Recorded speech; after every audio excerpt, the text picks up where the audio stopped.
Walang nanay ang nanaisin na lumaki ang kanyang mga anak na hindi buo ang pamilya.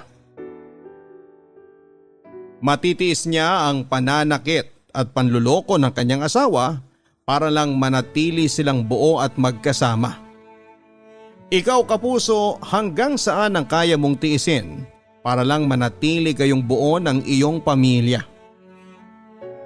Dear Papa Dudut, kung ang haligi ng tahanan ay handang maging matatag at magbanat ng buto, may bigay lamang ang pangangailangan ng pamilya.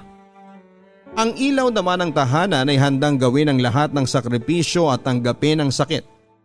Mapanatili lamang ang liwanag sa tahanan at makitang buo ang pamilya. Papa Dudut, tawagin niyo na lamang po ako sa pangalang Chari. Isa akong online seller. 32 years old at may 2 anak. Dito ako nakatira sa mga magulang ko sa Camarines Sur. Pareho na silang matanda at pareho ring mahilig makinig ng radyo. Alam ko na medyo tipikal ng nangyayari ang kwentong ibabahagi ko sa inyo ngayon. Pero kagaya ng ating mga kabarangay na nagpapadala ng sulat sa inyo ay gusto ko rin pong maging inspirasyon itong kwento ko at makapag-iwan ng aral sa mga nakikinig ngayon. Bago kami nagpakasal ng asawa kong si Steven ay napakarami na po naming pagsubok na pinagdaanan, Papa Dudut. Mga pagsubok na madalas ay paulit-ulit na lamang. Hindi ko nga alam kung pagsubok po ba talaga yon o hindi na. Dahil parang mga senyales na yon na dapat noon pa lamang ay bumitaw na ako. Sa college nagsimula ang relasyon namin ni Steven. Sa unang taon pa lamang ay ilang beses na kaming nag-away at muntikan ng maghiwalay ng dahil sa pambababae niya. Pero dahil mahal ko siya, palagi ko siyang pinapatawad sa tuwing sinusuyo niya ako. Hanggang sa makasal na nga kami at bumuo ng pamilya. Sa unang taon namin bilang mag-asawa ay naging maayos naman ang lahat. Hanggang sa magkaroon na kami ng 2 anak. Papa Dudut, doon muling nagsimulang bumalik ang pambababae ng asawa ko. Pero baka mas matagal na rin niyang ginagawa yon, Papa Dudut. Baka noon ko lang din talaga siya nahuli. Papa Dudut, matagal ko nang pinaghihinalaan na may kakaiba sa katrabahong babae ng asawa ko. May iba kasing katrabaho si Steven na nasa friend list ko sa Facebook at may nakikita akong mga uploaded pictures nila sa opisina o kapag kumakain sila sa labas ng magkakasama. Napansin ko kaagad na palaging katabi ni Steven ang kaopisina niyang babae na kabit niya. Hanggang sa nahuli ko na nga na totoo ang lahat ng hinala ko nang makita ko yon sa Facebook account niya. Hindi ko ugaling mag-check o makialam ng mga personal na gamit ng asawa ko, Papa Dudut. Pero nang araw na yon ay nagkataon lang na nahuli ko siya dahil ginamit ko ang laptop namin para sa isang project ng anak ko. Nakalagin ang Facebook account niya doon at kitang-kita ko ang pagchat-chat nila sa isa't isa ng babae niya. Nabasa ko noon na sabay daw silang magla-lunch sa isang malapit na kainan sa opisina nila. Hindi ako nagdalawang isip na sumunod sa lugar na yon, Papa Dudut. At nakita ko nga silang dalawa na magkasama at masayang sabay na kumakain doon. Nagawa kong sampalin ang babae ni Steven. Gusto ko pa sana siyang sabunutan pero nahila na ako ni Steven palayo sa babae niya. Sinakay na niya ako ng taxi at umuwi na kami sa bahay. Papa Dudut, pagkatapos ng naging pagtatalo namin ni Steven ay kaagad kong inimpake ang mga gamit namin ng 2 anak ko. Pinigilan pa ako ni Steven na umalis ng bahay namin pero nagmatigas ako at iniwanan ko siya. Sinundo ko ang 2 anak namin sa school bago ako umuwi ng bahay ng mga magulang ko. Hindi yon ang unang beses na umuwi ako nang dahil sa pagtatalo naming mag-asawa. Kaya hindi nagulat sina Papa at Mama nang sabihin ko ang nangyari sa amin ni Steven. Pumayag naman sila na doon kami tumira ng mga anak ko ng ilang araw, Papa Dudut. Papa Dudut, naiintindihan ko naman ang reaksyon ni Mama dahil sa ginawa sa akin ni Steven. Hindi nga kasi yon ang unang beses na umuwi ako sa bahay nila ni Papa pagkatapos naming mag-away ng asawa ko. Kagaya nga ng sabi ni Mama, ilang ulit din nila akong pinaalalahanan ni Papa noon bago kami magpakasal ni Steven. Naging witness kasi sila kung paano at ilang beses akong nasaktan ni Steven noong magkarelasyon pa lamang kami bilang magkasintahan. Mabait lang talaga ang mga magulang ko kaya kahit na hindi nila gusto si Steven para sa akin, hinayaan pa rin nila ako na makasal sa asawa ko. Ayaw naman daw kasi nilang maging kontrabida sa buhay ko at kontrahin kung ano man ang gusto ko talagang gawin. Kaya sinuportahan pa rin nila ang pagpapakasal ko noon sa lalaking mahal ko. 2 linggo din kaming tumira ng mga anak ko sa bahay ng mga magulang ko, Papa Dudut. At sa mga linggo na yon, halos araw-araw akong sinusuyo ni Steven para magkaayos ulit kaming dalawa. Kung ang mga magulang ko lang ang masusunod, ayaw na nila akong pabalikin pa kay Steven. Kaya naman daw nila akong tulungan na suportahan ang pag-aaral ng mga anak ko dahil wala akong trabaho na mga panahon na yon. Pero dahil ayoko rin na lumaki ang mga anak ko na sira ang kanilang pamilya, pumayag na ako na magkabalikan kami ni Steven, Papa Dudut. Papa Dudut, nalaman ko mula sa isang katrabaho ni Steven na nag-resign na raw sa kumpanya nila ang kabit ng asawa ko. Nahiya siguro kasi kumalat din sa opisina nila na isa siyang kabit. Pinakita naman sa akin ni Steven na wala na siyang ibang kinalolokohan na babae dahil binigay niya ang password ng mga social media accounts niya sa akin. Pero dahil hindi ko nga ugali ang makialam na mga personal na gamit niya, hindi ko rin yon sinubukan na i-check pa. Siguro natatakot lang din ako na baka may iba pa akong makita at malaman kapag chinek ko ang social media account niya. May ilang buwan na lumipas noon na naging maayos naman ang relasyon naming dalawa. Hanggang sa kinailangan siyang ipadala ng kumpanya nila sa Dayangdang Naga, Camarines Sur at doon daw muna siya magtatrabaho sa loob ng 3 buwan. Sinabi sa akin ni Steven na doon muna siya pansamantalang uuwi sa bahay ng mami niya dahil mas malapit yon sa pagtatrabahuhan niya. Pero dahil hindi pa bumabalik ang buong tiwala ko sa kanya ay sinabi ko na sasama kami sa kanya ng mga anak ko. Nagkataon naman na bakasyon na sa school ng mga anak namin kaya maisasama ko sila. Pumayag na rin si Steven sa gusto kong mangyari, Papa Dudut. At kahit na hindi ko talaga kasundo ang mami niya, lumipat muna kami doon kasama ang mga anak namin ng asawa ko. Papa Dudut, noong nakilala ko ang mami ni Steven ay ramdam ko kaagad na hindi ako nito masyadong gusto. Matagal na itong byuda at solong anak lamang nito ang asawa ko. Mas sumasama pa ang pakikitungo nito sa akin noong bumukod na kami ng bahay ni Steven pagkatapos naming ikasal. Iniisip ko noon na baka hindi gusto ng mami niya na mag-asawa si Steven dahil ayaw nitong mamuhay ng mag-isa. Pero syempre gusto rin ni Steven na may solo kaming bahay. Kaya kahit nagtatampo ang mami niya noon, itinuloy pa rin niya ang plano na kumuha ng bahay na para sa amin. Mabait naman si mami sa mga anak ko, Papa Dudut. Mula nga nang tumira kami sa kanila ni Steven dahil mas malapit yon sa trabaho niya, palaging ini-spoil ng mami ang anak ko. Binibigyan niya ito ng mga laruan at mga pagkain na gusto ng mga bata. Hindi ko naman maasaway si mami dahil baka masamain pa nito ang sasabihin ko. Karamihan kasi sa ibinibigay nito sa mga anak ko ay mga junk foods, Papa Dudut. At yon ang pinakaayaw ko sa lahat ng kinakain ng mga bata. Kaya kay Steven ko na lang pinapasabi ang gusto kong iparating sa mami niya. Sa unang buwan namin doon ay walang naging masyadong problema maliban sa mami ni Steven. Nabubuo na rin noon muli ang tiwala ko para sa asawa ko. Kaya lang, kung kailan naman nagiging maayos na ulit ang relasyon naming dalawa noon, saka naman ako may napapansing mali sa asawa ko. Papa Dudut, sa tuwing mag-aaway kaming mag-asawa ay palaging umeeksena sa amin ang mami ni Steven. Lalo lang tuloy gumugulo ang lahat dahil si Steven ang kinakampihan nito, kahit ang asawa ko naman ang may mali. Siyempre, si Steven ang anak at ayaw ni mami sa akin. Ako tuloy ang madalas na nakakaawa sa loob ng bahay ni mami. Kasi kapag pinagtutulungan na nila ako ay hindi na ako masyadong makasagot sa kanilang dalawa. Si Steven lang naman ang gusto kong makausap, pero palaging umeeksena si Mami sa amin, Papa Dudut. Palagi niyang pinamumuka na wala ako sa sarili kong pamamahay. Hindi na nga rin ako makakilos ng maayos, lalo na sa mga simpleng gawaing bahay.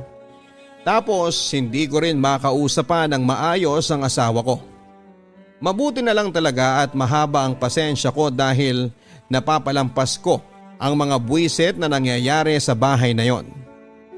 Mas naiinis din ako kapag pinaparamdam ni Mami sa akin na pera ni Steven ang bumubuhay sa pamilya namin. Dati naman ay may trabaho ako, Papa Dudut.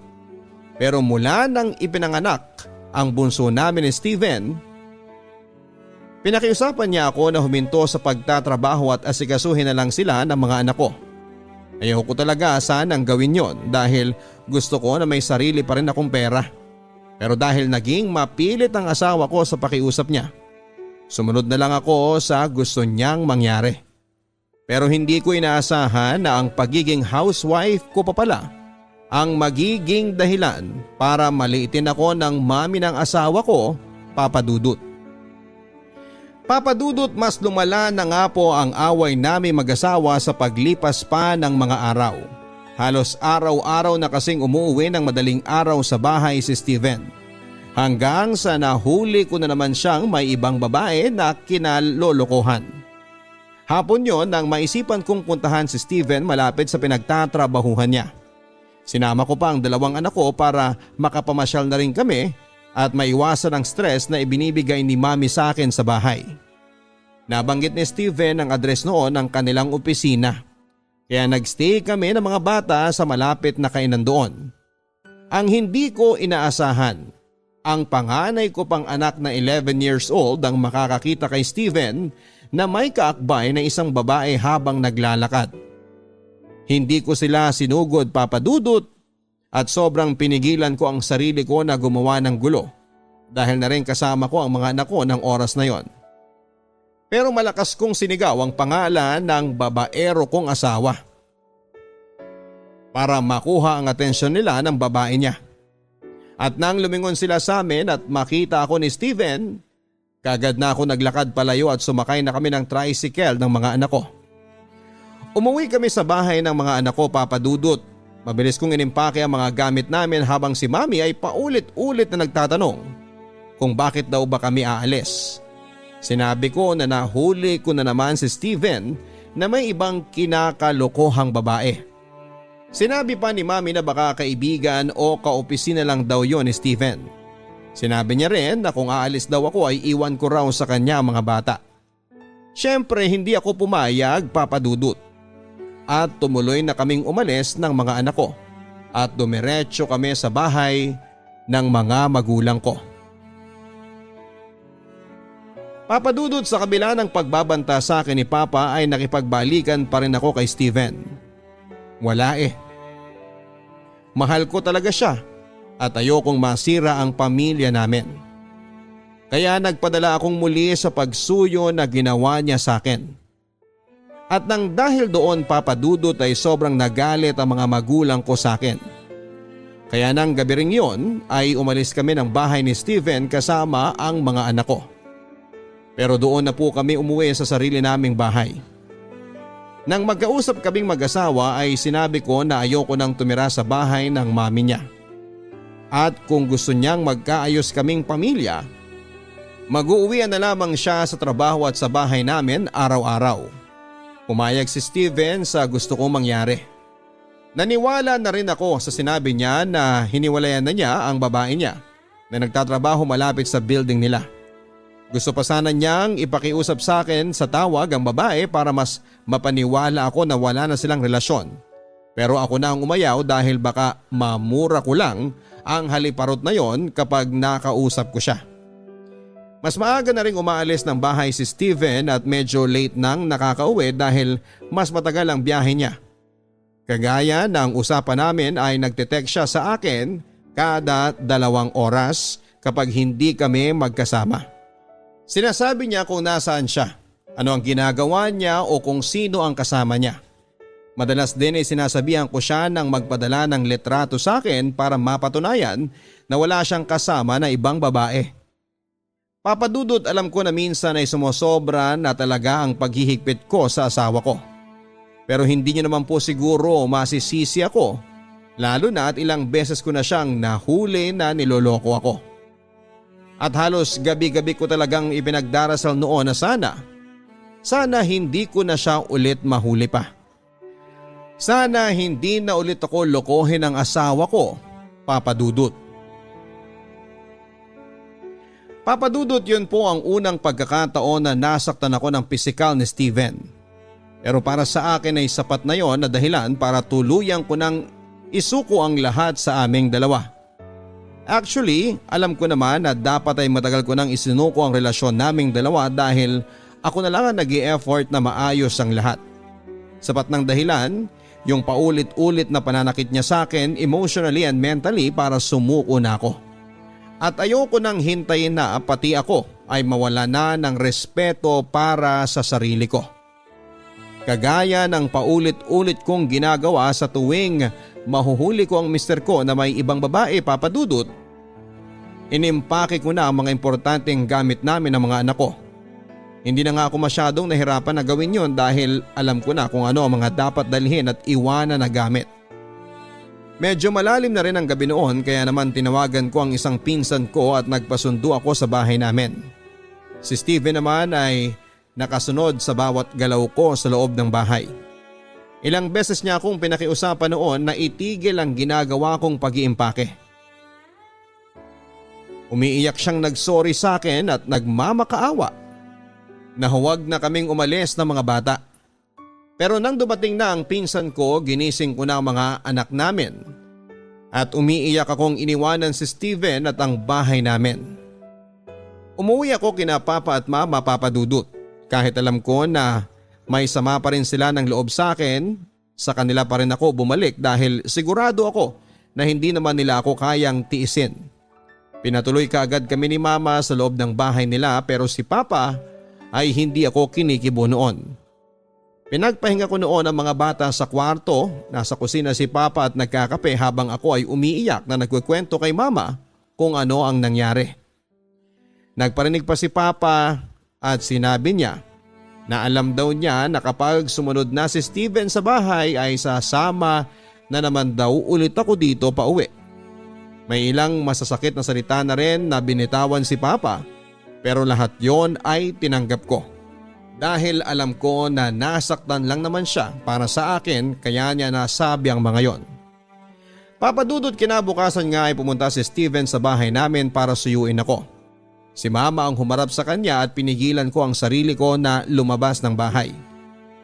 Pero nang marinig ko na nagwawala na siya sa labas, sumisigaw, umiiyak at nagmamakaawa na tinatawag ang pangalan ko, ay hindi na ako nakatiis pa. Lumabas ako ng bahay at naabutan ko na pilit siyang pinapaalis ni Papa. Pinigilan ko na si Papa sa ginawa niyang pagtataboy kay Steven. Pero hindi na kagaya ng dati ang ginawa ko. Hindi ko na muli pang nilapitan si Steven para yakapin at patawarin.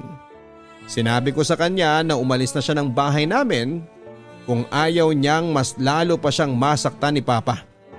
Lumuhod siya sa harapan ko, Papa Dudut, at niyakap ang mga binti ko habang umiiyak na humihingi ng tawad para daw sa mga naging kasalanan niya sa akin. Pero hindi na ako nagpadala pang muli sa kanya. Hindi na ako nagpadala sa pagsuyong ginawa niya sa akin. Ako na mismo ang nagpaalis sa kanya sa bahay namin. Umiiyak na rin ako noon nang sabihin ko sa kanya na ayoko na siyang makita at makasama pa bilang asawa. Ilang beses pang gumawa ng paraan si Steven para suyuin akong bumalik sa kanya, Papa Dudut. Ilang beses ko ring pinigilan ang sarili ko na huwag ulit siyang patawarin. Kinumbinsi ko ang sarili ko na kaya kong mabuhay nang hindi siya kasama. Basta't nasa tabi ko lamang ang mga anak ko at mga magulang ko. Nagawa ko naman yon sa loob ng mahigit 2 taon na rin. Single parent na ako ngayon at huminto na rin si Steven sa pagsuyo sa akin. Nagpapadala na lamang siya ng maliit na pera para sa mga anak namin. Ang balita ko nga rin ay may iba na siyang babae na kinakasama ngayon. Kung kaopisina man niya yon o hindi ay wala na akong pakialam pa. Ang focus ko ngayon ay mapabuti ang buhay namin ng mga anak ko at nina papa at mama. Kahit na hindi na namin kasama ang lalaking sobra kong minahal noon. Ganon pala yon, Papa Dudut. Mas magagawa mong mahalin ang sarili mo kapag itinigil mo ng gawing mundo ang taong mahal mo. Dahil ngayon, alam ko na kung paano mas pahalagahan ang sarili ko kesa sa ibang tao. Chari. Lahat tayo ay marunong mapagod lalo na pagdating sa pagmamahal. At sana huwag nating hintayin na maubos ang pagmamahal at mapuno ng pagod ang puso ng taong mahal natin. Dahil kapag nangyari yon ay hindi na nila tayo magagawa pang balikan. Alam ko na isang mahirap na desisyon ang ginawa ng ating letter sender na si Chari. Wala naman kasi siguro sa atin ang gustong lumaki ang anak natin na hindi buo ang kanilang pamilya. Pero sa buhay pamilya kasi mga kapuso, may mga bagay tayo na dapat isakripisyo para sa ikakatahimik ng lahat. Umahanga ako sa iyo, Chari, hindi lang dahil sa nagawa mo ng hiwalayan ang asawa mo, kung hindi dahil natutunan mo nang mas pahalagahan ang sarili mo sa wakas. Nabanggit mo sa sulat mo na college pa lamang ay sadyang babaero na ang asawa mo, pero nagawa mo siyang ilang beses na patawarin hanggang sa makasal na kayong dalawa. Siguro nga ay hindi lahat ng tao ay marunong magbago at makontento. Meron talagang tao na paulit-ulit na manluloko at mananakit sa kapwa niya. Kaya dapat ay marunong din tayong kumilatis at tumimbang kung hanggang kailan ba tayo dapat na magpatawad. Kung kailan ba dapat tayo bumitaw na dahil nakakalimutan na nating mahalin ang ating mga sarili. Salamat sa iyo, Chari, sa pagbabahagi mo ng kwento ng buhay mo. Bago po tayo magsimula, may pakiusap po sa inyo si Papa Dudut na suportahan ang aking YouTube channel sa pamamagitan ng pagla-like, pag-share, pagpo-post ng mga comments at syempre ang pagsusubscribe. Manood din ang aking mga personal video vlogs. Ngayong araw na ito sa Papa Dudut Stories exclusive on YouTube. Dear Papa Dudut, isang magandang araw sa inyo at sa mga katulad kong avid listener ng inyong programa. Palagian po kaming nakikinig ni na mama at ng mga kapatid ko sa inyong programa. At kung sakaling mababasa po ninyo ang storya ko ay tiyak na mapapakinggan din nila. Alam kong pagkatapos kong ibahagi itong kwento kong ito ay madami ang magagalit sa akin. Pero sana ay maunawaan ninyo. At mabigyan nyo din sana po ako ng payo. Ang storyang ibabahagi ko ay tungkol sa paglolo ko ng nobyo. Tawagin nyo na lamang po ako sa pangalang Tammy. Nagtatrabaho bilang isang office staff. Breadwinner sa pamilya since wala na ang papa ko. Naalala ko pa noon na nagtitinda pa kami para lamang may pangkain sa pang-araw-araw. At kahit papaano ay may pambaon sa eskwelahan. Papa Dudut, meron akong boyfriend na itago na lang natin sa pangalang Jordan. 5 taon na kami ngayon at sa 5 taon ng aming relasyon ay madami talagang pagsubok na nangyari. Nakilala ko si Jordan noong kami ay nasa kolehiyo dahil nagiging kaklase ko siya sa isang subject. Niligawan niya ako at sa 2 linggo niyang panliligaw ay sinagot ko siya. Masaya ang una at 2 taon namin bilang magkasintahan. Oo, hindi maiiwasan ang pag-aaway which is parte naman talaga ng relasyon na para kaming aso't pusa. Pero sa huli ay nagkakaayos din naman kami. Naaalala ko pa noon na pagkatapos ko siyang sagutin ay gusto niya agad akong ipakilala sa pamilya niya. Mapatunayan niya lang na seryoso siya sa akin. Ako naman ito dahil first mangyayaring ipakilala ako ay sobra akong kinabahan. At talagang tumanggi muna ako sa offer ni Jordan. Anniversary ng tito at tita ko ngayon. Sama ka sa akin para mapakilala na rin kita kina mami at daddy. Ha? Seryoso ba?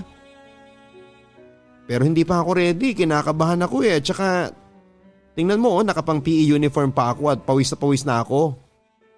Mahal, mukhang gusgusin ako ngayon nakakahiya, sa ibang araw na lang.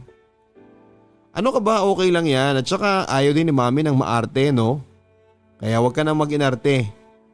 Magiging close ka nun, sigurado ako. Papa Dudut, may mga naging boyfriend ako noon pero hindi tumatagal ng taon. Ewan ko din kung bakit. Si Jordan yung parang first ko sa lahat. First time na ipinakilala sa parents, first time gala kasama ang family niya, first travel ng kami lamang at syempre siya din yung nakauna sa akin. Naalala ko pa noon na sinundo niya ako sa bahay para sumama sa kanila sa probinsya nila sa kagustuhan din ng parents niya na kasama ako. Masasabi kong sa close ko lahat ng kamag-anak niya. Bukod sa marunong akong makisama ay sobrang bait ng buong angkan nila. Ang sabi ni mami, sunduin kita para makagala ka naman, hindi yung puro pagtitinda lang ang inaatupag mo. Huwag ka mag-alala, ipapaalam kita sa mama mo. Ha? Baka mapagalitan ako ni mama. Alam mo naman yon, parang hindi mo kilala. Halos binugbog nga ako nung malaman niyang may boyfriend na ako. Ayaw pa kasi talaga nun na magka-boyfriend ako at baka daw maaga ako mag-asawa. Tapos, isasama mo pa ako sa probinsya ninyo? Hindi akong bahala at saka 2 araw lang naman tayong mawawala Iuwi din kita. Sige na nga. Mapagalitan ako, mapagalitan. Papadudot, kadamay ko si Jordan sa lahat ng bagay. Sinusuportahan niya ako at pag kailangan kong maglabas ng hinaing sa buhay ko, ay siya ang nagiging shoulder to cry on ko. Handa siyang makinig palagi sa akin. Naalala ko pa noong panahon ng OJT ko habang nag-aaral ay sadyang kulang yung baon ko. 60 pesos kasi yon para sa maghapon kaya hinahatiran niya ako ng tanghalian pag nasa OJT na ako. Hanggang sa graduate na ako ay nasa tabi ko siya. Kasama siya sa graduation ko. Hindi kami sabay gagraduate since nauna ako ng 1 taon sa kanya. Naging kaklase ko lang siya noon para makumpleto ko ang mga subjects ko since transfer ako. After ng graduation ko ay naghanap na ako ng trabaho. Dahil baon na kami sa utang at sobrang hirap ng buhay. Nabuhay ko ang pamilya ko at nabayaran ng unti-unti ang mga utang dahil ang unang trabaho ko noon ay sa isang BPO. Papadudot, dumating sa punto na unti-unti akong naimpluwensyahan ng mga kaibigan ko lalo na sa pag-iinom ng alak. Araw-araw kada uwian galing trabaho ay mag-iinom muna. Natuto akong magsinungaling kay Jordan na umuwi agad ako pagkatapos ng trabaho. Pero ang katotohanan ay nagiinom pa ako kasi ayaw kong mag-away kami. Ayaw niya kasing nagiinom ako. Ang nangyari is kung saan-saan ako pumupunta para lang mag-inom. Mahal, kumusta ang work mo? Nakauwi ka na ba? Sorry hindi kita nasundo kahit sa palengke man lang. Inaantok pa kasi ako Ang text ni Jordan. Okay lang mahal, nakauwi naman ako ng maayos. Huwag kang mag-alala, pahinga ka na, may pasok ka pa sa school mamaya. Nagpapaantok na rin naman ako Reply ko naman sa kanya. Pero ang totoo ay nasa inuman pa ako that time. Salungat ang mundo namin ni Jordan. Ang araw ay gabi ko. At ang gabi ay araw sa akin. Malaking adjustment sa relasyon naming dalawa. Papadudod, hindi lang pag-iinom ang naging gawain ko pati na rin pakikipag-fling sa katrabaho ko. Nag-entertain ako ng mga nagkakagusto sa akin at hindi alam ni Jordan lahat ng yon. Hindi niya alam ang pagpapasaway na ginagawa ko habang siya ay nagpapakabuting boyfriend sa akin at inaasikaso ako sa lahat ng bagay. Sobrang sama kong tao para suklian si Jordan ng panluloko at pagpapasaway ko. Unti-unti akong nagbago sa kanya, naging cold ako at boring na kasama siya. At alam kong nararamdaman niya yon kaya isang gabi habang nasa bahay nila ako ay bigla niyang pinatugtog yung kantang Sana ng I Belong to the Zoo. Ibang-iba ka na. Hindi kita maramdaman. Mahal mo pa ba ako? Hindi na ikaw yung babaeng minahal ko. May iba ka na ba? Ramdam na ramdam kita sa tuwing magkasama tayo. At alam ko na hindi ako ang gusto mong makasama. Mahal, ano bang sinasabi mo? Pinaghihinalaan mo ba ako? Wala akong iba, ikaw lang ang mahal ko. Huwag kang mag-isip ng kung ano-ano sa akin. At alam mong marami lang akong problema kaya ganito ko. Nakakainis ha? Sagot ko naman sa kanya. May nabasa ako sa messenger mo na nai-issue ka sa isang katrabaho mo at sinasabing naging kayo? Totoo ba yon? Hindi nila masasabi yon, mahal, kung hindi nila nakikita. Hindi totoo yon, mahal. Huwag kang maniniwala sa kanila. Kahit tanungin mo pa ang mga katrabaho ko, nakakilala mo, walang katotohanan ng mga binibintang nila. Maniwala ka sa akin. Papadudot, yung mga panahong nagpapasaway ako ay nasa 3 taon ng relasyon namin. Nasa punto na palagi kami nag-aaway at muntik nang maghiwalay ni Jordan. Kaya naniniwala ako na may sumpa sa 3 years, 5 years, 7 years na relasyon na sinasabi ng iba. Papadudot, pagkatapos namin mag-usap ay natauhan ako. Nakonsensya ako kaya kahit labag sa loob ko ay nag-resign ako. Mapanatag lang ang loob ng boyfriend ko. At nagsimula akong magbagong buhay at talikuran lahat ng pagkakamaling ginawa ko. Lumipas nga ang taon at nagpakabait muli ako. Umiwas sa mga dapat iwasan at nagpakabuting girlfriend. Kaya si Jordan ay ganoon din siya. Ginawa niya akong prinsesa at palagi niyang inaasikaso. Papadudot, ngayon ay nasa 5 taon na kami ni Jordan bilang magkasintahan. At eto na naman ako. Nagpapasaway at bumalik sa pagpapasaway nang wala siyang nalalaman. Ewan ko ba, bakit ko nagagawa yon sa kabila ng lubos niyang pagmamahal sa akin at pag-aasikaso at pagbibigay ng lahat ng bagay na gusto ko. Eto ako nagloloko na naman sa kanya. Nagiinom na naman ako nang wala siyang alam, and worst, may kabit ako na itago na lang natin sa pangalang Franco. Oo, tama po ang mga narinig ninyo. May kabit ako. Single siya at pumayag siya sa setup namin kahit alam niyang may boyfriend na ako at alam niyang 5 taon na kami ni Jordan. Ganon ako kamahal ni Franco. Paano kami nagkakilala? Sa inuman at tropa siya ng tropa ko. Unang beses ko siyang nakainuman ay nag-chat agad siya sa akin sa messenger after ng inuman. Thank you sa jamming ha, sa uulitin. Thank you din sa uulitin, sagot ko naman. Anong oras na? Hindi ka patulog? Hindi ka ata nalasing eh? Tanong ni Franco. Hindi, nasa mood kasi akong mag-inom kaya ganito ako, hindi ako nalasing. Ang lakas naman pala. Hindi ko akalaing re-replyan mo ko. Bakit naman hindi? Reply ko sa kanya. Papadudot, nagpatuloy kami sa chat ni Franco halos araw-araw. Minsan sinusundo na rin niya ako sa trabaho at ang pinsan ko lang ang nakakaalam na may something sa amin. Isang araw habang nagiinom kami sa bahay ng pinsan ko ay doon ay may nangyari sa amin. Maniwala kayo at sa hindi ay pumalag ako at umayaw. Pero dahil na rin sa alak at tawag ng laman ay bumigay ako sa mga halik ni Franco. Naulit na may nangyari sa amin ni Franco to the point na nag-check-in pa kami. Kapag may pang check-in o di kaya minsan ay sa mismong bahay pa nila kami gumagawa ng milagro. Ano, after work mo, tara? Diretso na tayo sa check-in para makasama naman kitang magdamag. Chat sa akin ni Franco. Sige, ikaw ang bahala. Gusto mo yan eh. Reply ko. Ako lang bang may gusto? Sige na, oo, gusto ko din. Tatampo pa siya, no? Reply ko naman kay Franco.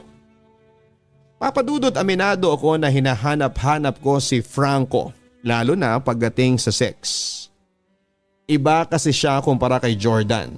Magaling siyang magromansa ng babae kaya talagang pumapayag ako kahit napakakomplikado ng sitwasyon namin since kilala din siya ng mga taong nasa paligid namin. Ang mali ay hindi nila alam na may namamagitan sa amin. Papadudot hanggang ngayon ay kami pa rin ni Franco at walang alam si Jordan. Pumapayag si Franco na maging pangalawa kasi umaasa siyang pipiliin ko siya sa bandang huli. Sobrang mahal niya ako to the point na gusto na niya akong ipagdamot at ipaglaban ang relasyong pilit naming tinatago. Palaging sinasabi ni Franco na sobrang mahal na niya ako at hindi na niya kayang mawala ako. Palagi din niyang sinasabi na paano siya sa bandang huli kung sakaling iwan ko siya. Wala akong masabi papadudod kapag sinasabi ni Franco ang mga ganong bagay. Papadudot mahal ko si Jordan at hindi ko kayang mawala siya pero napamahal na rin sa akin si Franco. Hindi ko na alam ang gagawin ko. Gusto ko nang tapusin kung ano man ang meron sa amin ni Franco pero parang hindi ko pa kaya. Ayoko ding mawala siya sa buhay ko. Si Jordan kasi alam kong siya na ang future ko. Alam kong madaming galit sa akin ngayon pagkatapos mapakinggan ang aking storya. Alam ko din na walang lihim na hindi mabubunyag at lahat ng kasalanang nagawa ko ay tiyak na may balik sa akin. Hanggang dito na lamang, lubos na gumagalang at nagpapasalamat sa iyo Papa Dudut, Tami. Tukso. Ang tukso ay nandyan lang sa tabi-tabi. Nasa tao lang yan kung matibay siya. Alam niyo mga kaibigan part talaga ng isang relasyon ng pagkakaroon ng tukso. Alam ko na madami pang iba dyan na may dahilan na mas malalim. Eto lang yan. When we enter into a relationship, we must commit. Be responsible and be matured. Don't cheat. At doon sa mga ibang tao pag alam nyo na taken na huwag nyong patulan. Konting delikadesa naman. Pero mga kaibigan, bakit nga ba naghahanap ng ibang boyfriend o GF kahit nasa relationship na sila at may commitment na? Siguro kasi nagsasawaan na sila sa isa't isa, boring ang routine, o di naman kaya tinatabad na sa relasyon. Alam po ninyo maraming possibilities yan. Malamang na nakita na nila sa iba yung sweetness na hinahanap nila na wala sa partner nila. Yung sarap ng pakikipag-sex sa iba na hindi nakuha sa boyfriend nila. Nung time na down sila at kailangan nila ng masasandalan, nandun yung ibang tao para pasayahin sila. Kaya dapat try to keep fire burning in your relationship. Dapat kahit na anong mangyari, hindi pa rin mawawala sa inyo yung mga surprise moments para may kilig factor pa rin kayo. And always remember na kapag satisfied sa relasyon ng partner mo, hindi na yan maghahanap pa ng iba para punan yung pagkukulang mo. Ang advice ko sa ating sender na si Tabi, hanapin mo yung mga bagay na nagpakilig sa inyong dalawa ni Jordan before. Tulad ng sinasabi mo, si Jordan ang nakikita mo sa future mo. Baka naman si Franco ang nagbibigay lang sa iyo ng leisure time sa ngayon. Iba yung lalaking magiging karelasyon for the rest of your life ha. Iba din yung lalaking panandalian lang. Try to analyze the situation. Pagkumparahin mo kung sino nga ba ang nararapat na para sa iyo.